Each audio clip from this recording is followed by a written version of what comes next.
bilang sa aking ama, masakit sa akin na makita ko yung anak ko na imbis na mag-aral, ang iniisip niya kung ano yung kakainin namin. Hindi ko alam kung anong mangyayari sa amin sa susunod na taon. Pero isang bagay ang sisiguraduhin ko sa mga anak ko, habang may lakas ako, gagawin ko ang lahat para sa kanila. Naantig tayo sa kwento ng isang ama na matapos iwan ng asawa, mag-isang nagkataguyod ng kanyang 3 anak. Hindi kailanman sumuko sa hirap at ginawa. Dahil sa kanilang kalagayan, sama-sama tayong nakapagtayo ng isang bagong bahay para kina Mike, Kadyo, Muroknoy at Munay. At ngayong araw mga kabros, sasamahan po natin ito si Mike. Alamin natin yung sakripisyo ng isang magiting na ama para lang maitaguyod yung kanyang mga anak na mag-isa. Umakyat po tayo dito sa lugar na ito na bagong gawang kalsada, may tinambak na mga bato na galing sa minahan. Ito yung hinahanap ni Mike na posibleng may ginto. Ito yung pinupulot niya. Kaya nakakahiya din sa mga nagdadaan, mga motorista, mga nagdadaraan dyan, baka magalit ay kinukut-kut namin itong. Kaya naiintindihan man siguro nila yun at hindi naman masama ang hanap buhay namin. Marangal naman siguro ito. Pagkuploting ang tawag sa ganitong hanap buhay. Namumulot sila ng mga batong itinapon mula sa minahan. Umaasang may natitira pang kaunting ginto na maaari nilang mapakinabangan. Madalas, sabi ni Mike, hindi nauunawaan ng iba ang trabahong ito. May mga pagkakataong nahuhusgahan daw sila, lalo na kapag nagdudulot sila ng abala o nasisira yung ilang bahagi ng kalsada habang naghahanap sila ng mga batong maaaring may lamang ginto.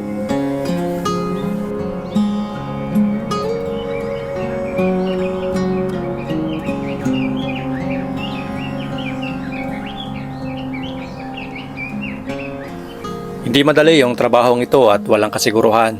May mga araw na umuwi daw siyang pagod pero walang nakuha, walang kinita. Pero bilang isang ama, syempre hindi siya maaaring basta-basta na lang sumuko. Kaya tara mga kabro, samahan niyo po kami. Alamin natin yung isa pang bahagi ng buhay ng pamilyang ito. Isang kwento ng sipag, sakripisyo at pagmamahal ng isang ama para sa kanyang mga anak. Anoy, mahirap ang gantong hanap buhay, Noy. Pag walang pinag-aralan. Kaya huwag ka na magaya sa akin. Habang hindi pa huli ang lahat, mag-aral kang magkaroon ka ng pinag-aralan para hindi ka hindi mo maranasan gantong hanap buhay. Hindi lahat ng panahon ay magkasama-sama tayo.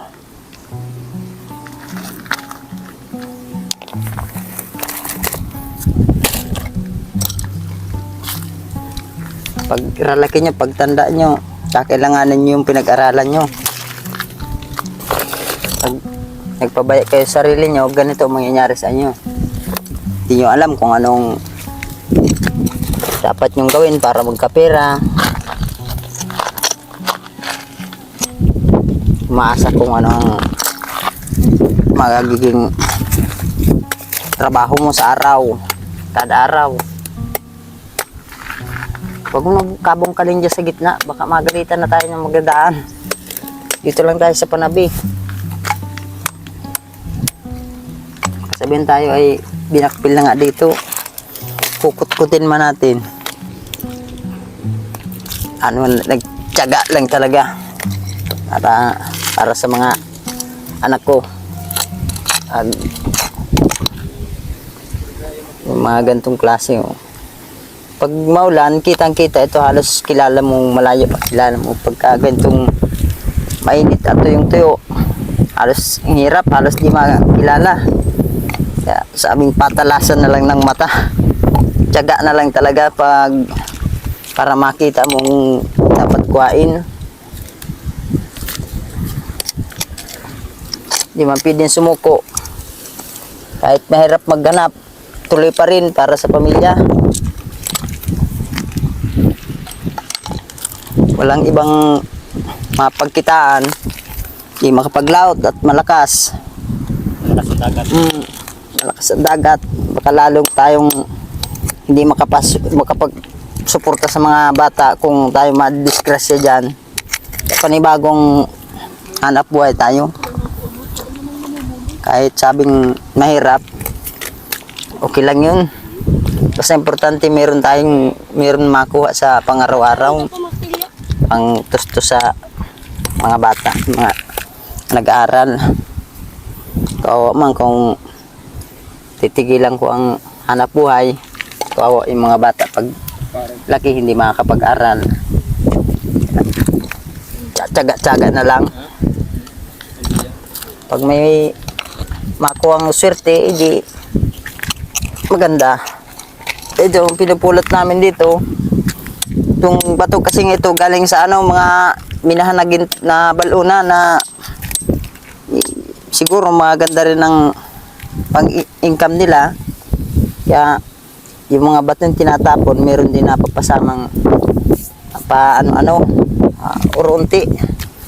Kaya tsaga-tsagaan man namin piliin para makakuha naman kami dito. Ito na lang ang pagkakataon namin para makakuha dito sa mga nirecraft nito. At pag doon naman sa balunan nila ay bawal na yun doon. Bawal pumasok kami doon. Kaya, binabawal kami doon. At ano na yun ay may mga bakod na rin. Kaya dito na lang kami tsatsaga sa mga bato na itong pinaggawang tambak. Pero paano may nakukuha din pa utay-utay isang araw, baka mga kalating basket lang, mga 3 balik, 4 na araw bago kami makaipon pansalang. Di pa sigurado kung may laman o wala. Di pa rin kami nawala ng pag-asa. Magibabasa baka sakali pa rin na may tira-tira pa silang makuha din namin.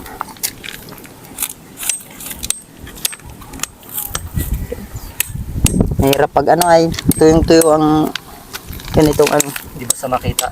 Hindi ba siya makilala? halos pares ang kulay ng bato. Yan, dami nadaraan.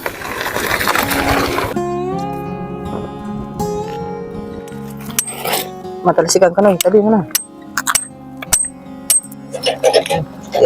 Ayun, ginto. Ayun.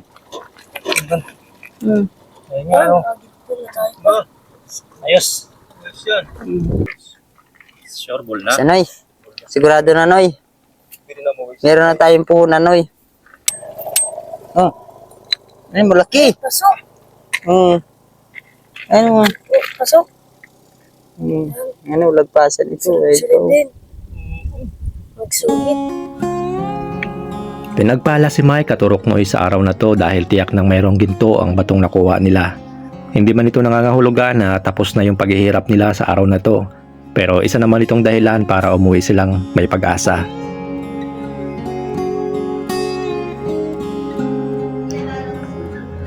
Pero paano nga ba nakukuha ang ginto sa bato? At magkano nga ba ang halaga ng gintong nakuha nila? Kaya sasamahan po natin si Mike sa gilingan ng bato.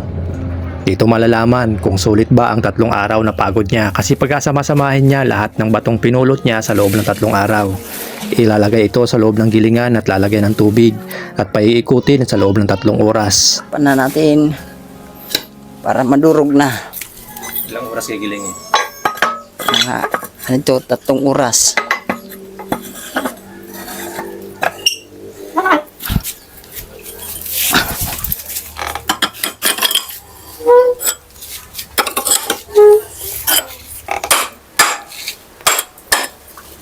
Hirap talagang walang pinag-aralan.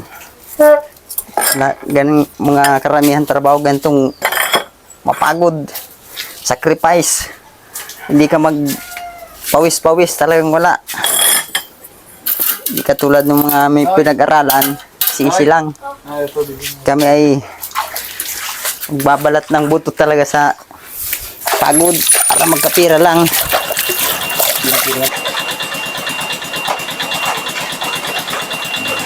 Ito ang pinaka-critical na sandali. Dito kasi malalaman kung sapat ba ang resulta ng 3 araw na pagkapagod niya. Habang hinihintay ang resulta, tahimik lang siyang nakatingin sa umiikot na gilingan. Tila ba bawat ikot nito ay kasabay ang kanyang panalangin na sana sapat yung nakuha niya para maipagpatuloy niya muli ang buhay ng kanyang pamilya.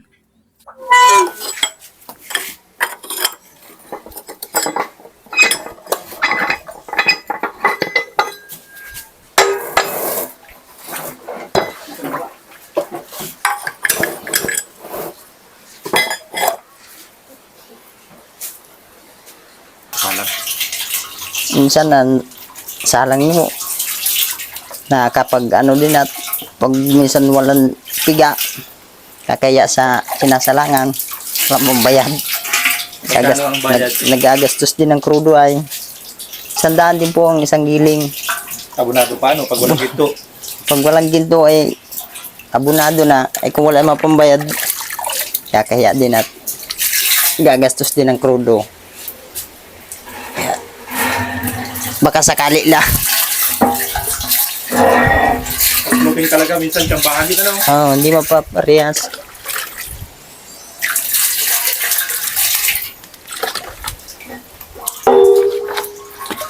Ano kabigat yung binubuhat mo? So mga ano ito, puro mga 5 kilo. Sobra pa. Ilang ganyan yan ang nasa loob? Ito, 4, isang maliliit, isang kamalaki.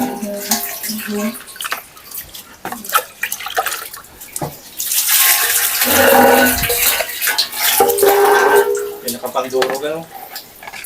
Mga 3 kilo. Hindi. Baka sobra pa. Ha? Ano yan? Ano yan? Ilang kilo ba? Kilo. Ito. Pwede. Kasi yan. Parang Kilos ito. hanggaan na lang buhatin. Sanay na eh. Sanay na. 50 kilos na ba yun? Ito ang malaki-laki. Pag hindi sanay ay maiipit ang kamay. Delikado na lang. Kailangan ng katulong. Bubuhos. Busi. Yeah.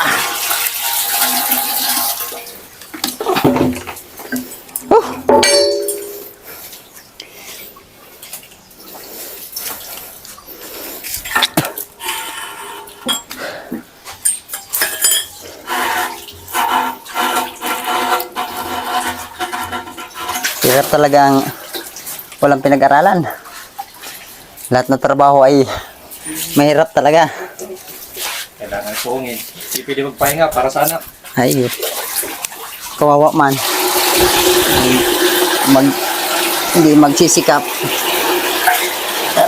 Kahit mahirap ang trabaho.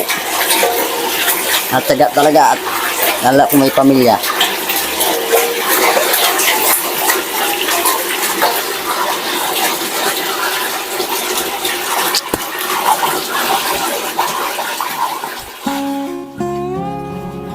Naunawaan natin ang sinabi ni Mike. Talagang mahirap ang walang pinag-aralan. Laging mabigat ang mga trabaho. At hindi natatapos ang pagod sa paghahanap at paggiling ng mga bato. Dahil pagkatapos na madurog ang mga ito, may isa pang mahalagang hakbang na kailangan niyang gawin. Ilalagay naman ito sa tinatawag na pabirik, kung saan unti-unting hihiwalay ang buhangin sa asogi na siyang kumakapit sa maliliit na butil ng ginto. Isa itong proseso na kailangan ng tiyaga, karanasan at kaalaman. Dahil isang maliit na pagkakamali lang, maaaring matapon ng asogi kasama ang ginto at masayang lang ang pinaghirapan ni Mike sa loob ng 3 araw. Habang pinagmamasdan ko si Mike, naisip ko na hindi lang pala lakas ng katawan ang kailangan sa ganitong hanap buhay. Kailangan din ng kaalaman, matinding tiyaga at pag-asa. Dahil kahit ilang oras na ang ginugol niya sa pagkatrabaho, wala pa rin kasiguruhan kung gaano kalaki ang magiging kapalit ng lahat ng kanyang pagod.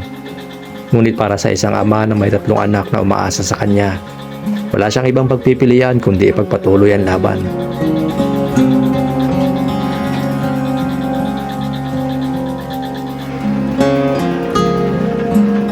Sa wakas ay nakolekta na ni Mike ang lahat ng asogi, kaya inilagay niya na muna ito sa isang lalagyan.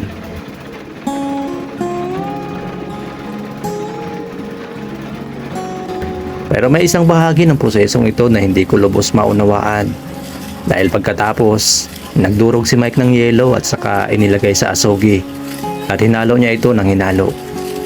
Hindi ko lubos maunawaan ang prosesong ito pero mukhang alam na alam ni Mike ang ginagawa niya. Pagkatapos ay kumuha siya ng tela ng payong na gagamitin niyang pinakang pigaan. Pipigain niya ang asogi dito.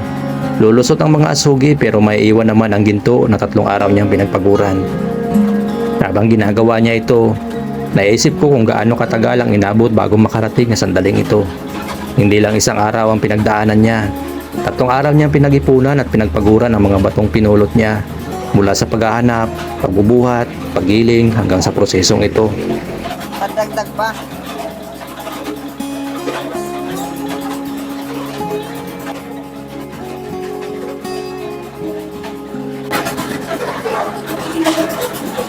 Hindi natin buraks para hindi magsabog. Sayang. Kapag nagsabog ay mawawala lahat ng pinaghirapan. Uy! Ito pa.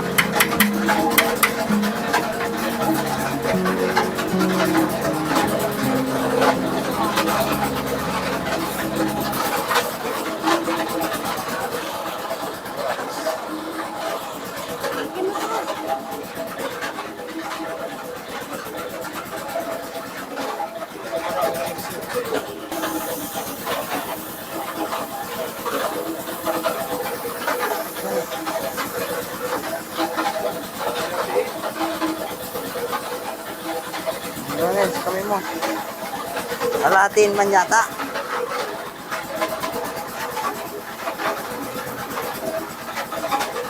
Sanoy, timbang mo na, Noy. Mahilaw mo na ako.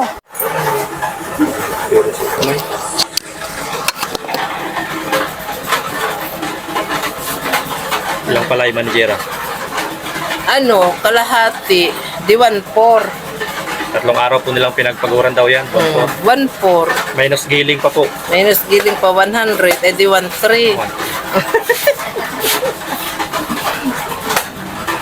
Kilala mo palang magulang ay nanay nito ni Uroknoy, ano po? Oo, kilala ko nanay niyan.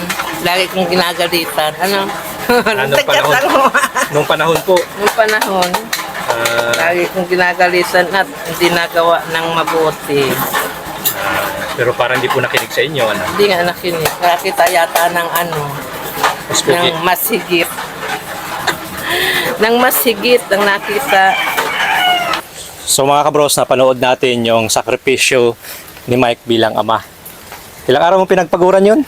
Mga 3 araw po yung pinag-ipon-ipon yung mga bato na yun. 3 araw. Bago ko na isa lang. Magkano ang kinita? Yun, naka-income po kaninang bali 1.3. Yun, malaking bagay na rin yun sa pang-araw-araw namin.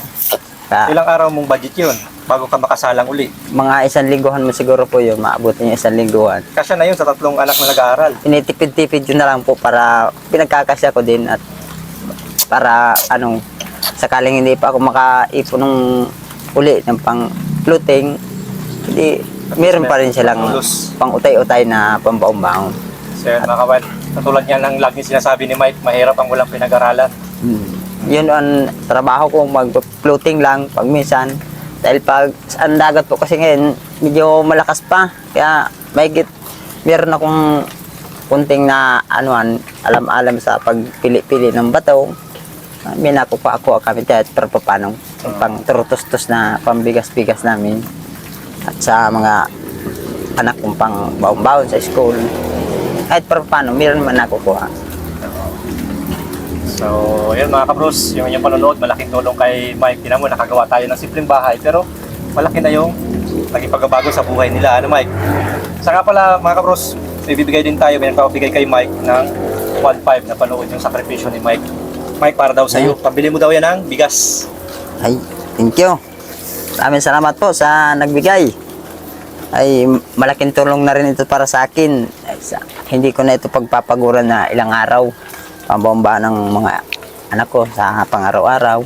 Malaking tulong po ito sa akin. Pagkakasyahin ko kung hanggang ilang araw ito bago maubos para sa mga pag-aaral ng anak ko. Malaking tulong po ito sa akin. Kaya nagpapasalamat po ako sa nagbigay. Hindi ko man po kayo isa-isa. Nagpapasalamat po ako. Sana gabayan kayo ni Lord para makatulong pa rin kayo. May pagpatuloy niyo yung pagtutulong sa amin, mga mahihirap. Salamat po sa inyo. May sabi yata si Kadyo.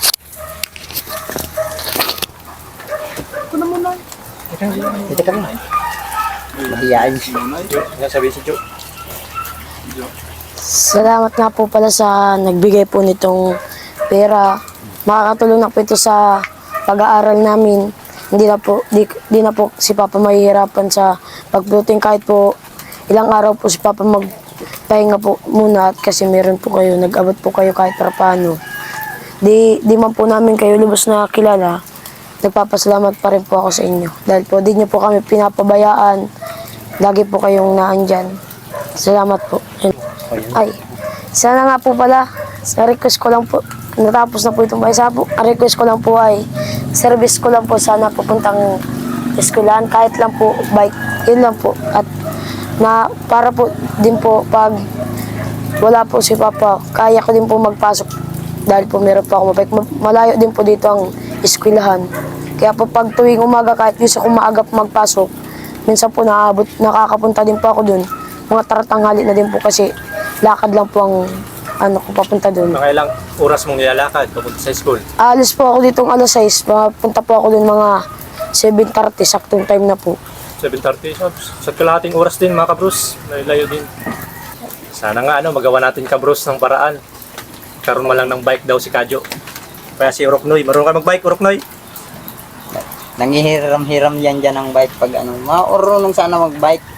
Gusto nga din sana magkaroon ng bike, kaya lang problema nga, wala tayong pambili ng bike. Kaya wala tayong magagawa. Tamang tiyaga-tiyaga maglakad-lakad para matutong mag-aral. Ay, tiyaga lang, sipag lang. Makakaraos din yan. Salamat! Salamat! Salamat po. Tara mga kabros, maraming salamat sa inyong lahat sa patuloy na panonood, suporta at naging bahagi ng bawat kwentong ibinabahagi namin. Dahil sa inyong panonood at kabutihang loob, mas marami pa tayong pamilyang naaabot at nabibigyan ng pag-asa. Sana ay patuloy nating maipakita na sa simpleng pagtutulungan at pagmamalasakit may mga buhay na kaya tayong mabago. Maraming salamat mga kabros.